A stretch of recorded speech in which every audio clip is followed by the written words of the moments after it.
पहली तस्वीर देखिए, ये आप देख रहे हैं कल अटारी चेक पोस्ट बंद किया गया। आज तस्वीर आ गई, अटारी चेक पोस्ट बंद कर दिया गया है।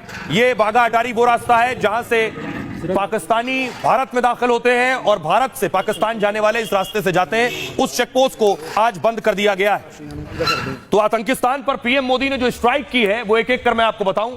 5 से 6 स्ट्राइक कल कर दी थी, आज सिर्फ पीएम मोदी ने जुबानी स्ट्राइक की है, जुबान से हमला किया। देखिए जरा कल की स्ट्राइक क्या है। कल जो प्रधानमंत्री ने फैसले लिए, पहली स्ट्राइक पाकिस्तान पर मोदी ने 5 हमले किए हैं। पाकिस्तान के साथ 65 साल पुराना ये जो सिंधु जल समझौता ये स्थगित कर दिया। सीमा पार आतंकवाद का समर्थन रोकने तक ये स्थगित रहेगा। पाक से 3 युद्ध के दौरान भी ये समझौता नहीं स्थगित हुआ, सोचिए पहली बार हुआ है। दूसरी स्ट्राइक, अटारी वाघा चेकपोस्ट को तुरंत बंद किया गया। जो लोग चेकपोस्ट पार कर चुके हैं उन्हें 1 मई से पहले वापस जाना होगा। पंजाब के अटारी चेकपोस्ट से पाकिस्तानी वापस लौट रहे हैं। तीसरी स्ट्राइक, 48 घंटे में पाकिस्तानियों को भारत छोड़ने का आदेश है। पाक नागरिकों के लिए वीजा सेवा तत्काल प्रभाव से सस्पेंड है। सार्क वीजा छूट योजना के तहत भारत नहीं आ सकेंगे ऐसे लोग। पहले से जारी सभी वीजा रद्द होंगे। भारत आए पाकिस्तानियों को 48 घंटे में देश छोड़ना होगा।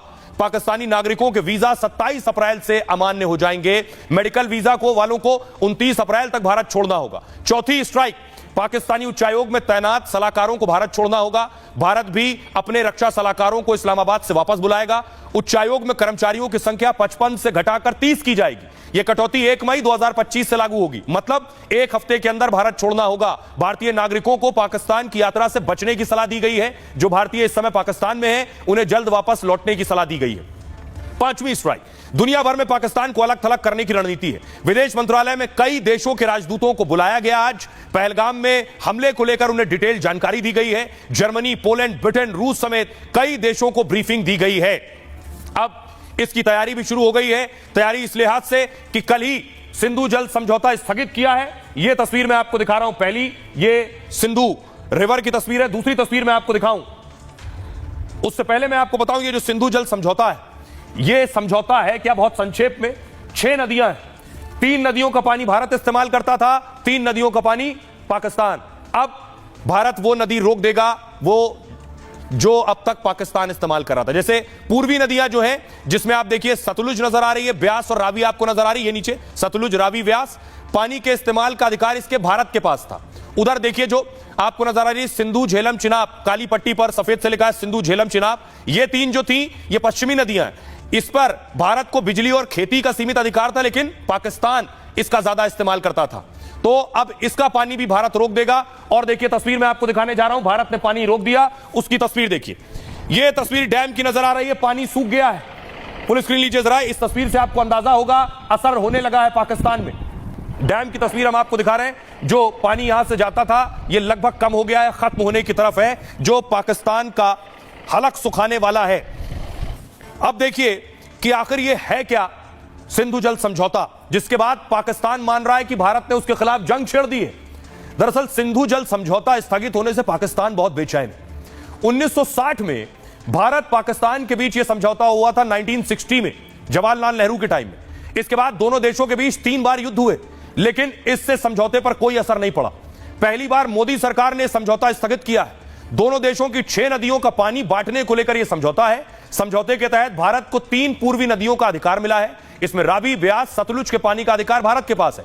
पाकिस्तान को 3 पश्चिमी नदियों के इस्तेमाल की अनुमति है। इसमें सिंधु, झेलम और चिनाब पानी का इस्तेमाल पाक करता है। सिंधु समझौता स्थगित होने से पाकिस्तान में जल संकट शुरू हो गया। पाकिस्तान में खेती की 90% जमीन इन्हीं नदियों पर निर्भर है। पाकिस्तान की 4.7 करोड़ एकड़ एरिया में सिंचाई मुश्किल हो जाएगी। अब पाकिस्तान की आय में कृषि की हिस्सेदारी 23% है। इससे 68% ग्रामीण पाकिस्तानियों की जीविका चलती है। ऐसे में पाकिस्तान में आम लोगों की भी मुसीबत बढ़ेगी। पाकिस्तान की बेहाल अर्थव्यवस्था और बदतर हो जाएगी। पाकिस्तान के हाइड्रो पावर डैम जो हैं वो भी उनमें पानी सूख जाएगा। इससे पाकिस्तान में बिजली का संकट आ जाएगा, बिजली उत्पादन ठप। पाक का बिजली उत्पादन 50% तक कम हो सकता है।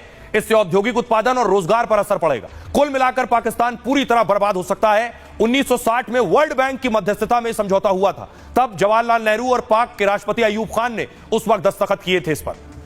आइए अब सोचिए, सिंधु जल समझौते की अहमियत इतनी है, भारत ने सिंधु जल समझौता स्थगित किया, इसका डर हाफिज सईद को भी था। तो पहले हाफिज सईद इसे स्थगित करने को लेकर भारत को ललकार चुका है, चुनौती दे चुका है। अब पीएम मोदी ने स्थगित कर दिया है। सुनिए। तू कहेगा कि पाकिस्तान का पानी रोकेंगे, कश्मीर के अंदर डैम बना के तुम पाकिस्तान के पानी को रोकोगे, पाकिस्तान की ज़राअत सनत का खात्मा करके, पाकिस्तान की मईशत तबाह करके, सी पैक के मंसूबे नाकाम करने के लिए तू बड़के मारेगा और तू चाहेगा हम चुप रहे। सुन, अगर तू पानी बंद करेगा इंशाअल्लाह हम तेरी सांस बंद करेंगे, इन दरियाओं में फिर खून बहेगा। भारत ने बड़े फैसले लिए तो पाकिस्तान की सांसें थम गईं। भारत ने कल ये सभी फैसले लिए सीसीएस की बैठक में। अब ये तस्वीर पाकिस्तान ने देखी है, खबर पाकिस्तान तक पहुंची। अगली तस्वीर देखिए। पाकिस्तान ने भी बैठक बुला ली, शहबाज शरीफ ने बैठक बुलाई और बाकायदा भारत के खिलाफ भी इसी तरह के फैसले लिए। देखिए, पाकिस्तान ने भारत पर कुछ प्रतिबंध लगाए हैं।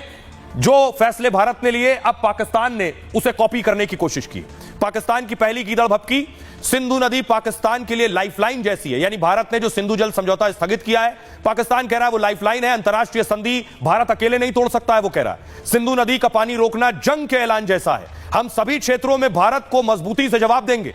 दूसरी गीदड़ भभकी, भारतीय एयरलाइन के लिए पाकिस्तानी एयर स्पेस बंद, यानी पाकिस्तान ने अपना हवाई क्षेत्र बंद कर दिया है। कोई भारतीय उड़ान पाक हवाई क्षेत्र से नहीं जा पाएगी। पाकिस्तान के एयर स्पेस से 11 हवाई मार्ग निकलते हैं, इनमें किसी रूट पर भारतीय विमान अब नहीं उड़ पाएंगे। बालाकोट एयर स्ट्राइक के बाद भी पाक ने हवाई क्षेत्र बंद कर दिया था। तीसरी गीदड़ भभकी, भारत के साथ हर तरह का व्यापार रोक दिया है, शिमला समझौते को भी रद्द करने की धमकी दी है। यह समझौता 1971 में पाक की हार के बाद हुआ था। सहमति बनी थी कि दोनों देश शांति से विवाद सुलझाएंगे, सभी मुद्दे द्विपक्षीय चर्चा से हल होंगे, तीसरे पक्ष का दखल नहीं होगा।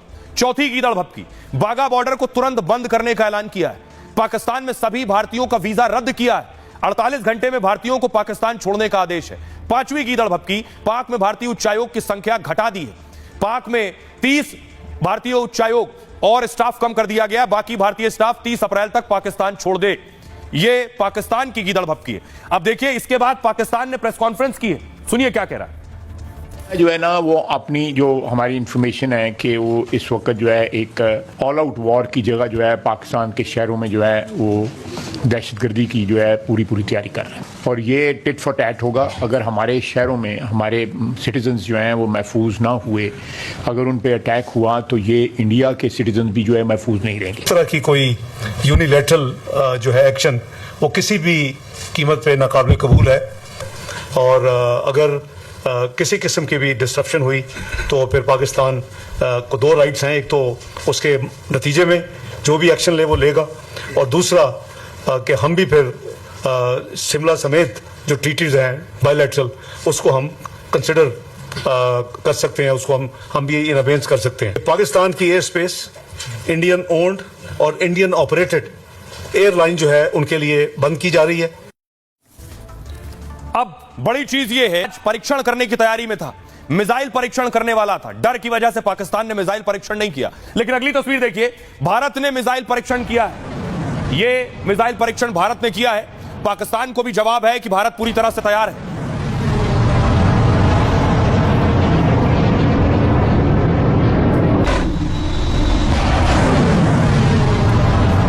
इस मिसाइल के बारे में मैं आपको बताऊं, इस स्थिति में जिस वक्त पाकिस्तान और भारत के बीच तनाव का स्तर यह है, तब यह हुआ। जिस समंदर में पाकिस्तान मिसाइल टेस्ट की तैयारी में था, उसी समंदर में भारत ने अपनी मिसाइल दाग दी।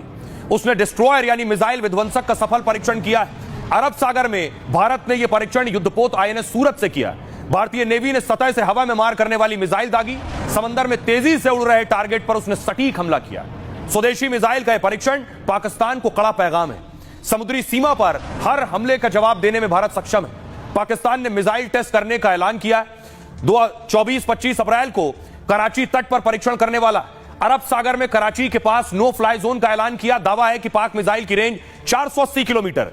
पाकिस्तान समंदर में अपनी तैयारी और ताकत दिखाना चाहता है। वो ये दिखाना चाहता है कि उसके पास मिसाइल ताकत है, लेकिन अरब सागर में जहां वो मिसाइल परीक्षण करने वाला है, भारत का युद्धपोत INS विक्रांत वहां पहले से मौजूद है। भारत का यह युद्धपोत MiG-29 लड़ाकू विमानों से लैस है, यानी समंदर में भारत की मिसाइल और विमान दोनों तैयार हैं। इसका डर पाकिस्तान को पहले से था। आइए आपको सुनाता हूं, सुनिए जरा डिफेंस एक्सपर्ट सैयद अता हसनैन क्या कह रहे हैं। बौखलाहट तो होगी उस देश में, उनको मालूम है कि ये बहुत बड़ा देश है, हमारी इकोनॉमी बहुत बड़ी है, $4 ट्रिलियन की इकोनॉमी है। अगर कल लड़ाई छिड़ी तो हमारा देश जो है उस लड़ाई के लिए स्टैमिना बहुत ज्यादा रखता है। पाकिस्तान की इकोनॉमी भी बड़ी कमजोर है और उस तरह का स्टैमिना नहीं है उनके पास, इंटरनेशनल सपोर्ट भी उनके पास नहीं है। तो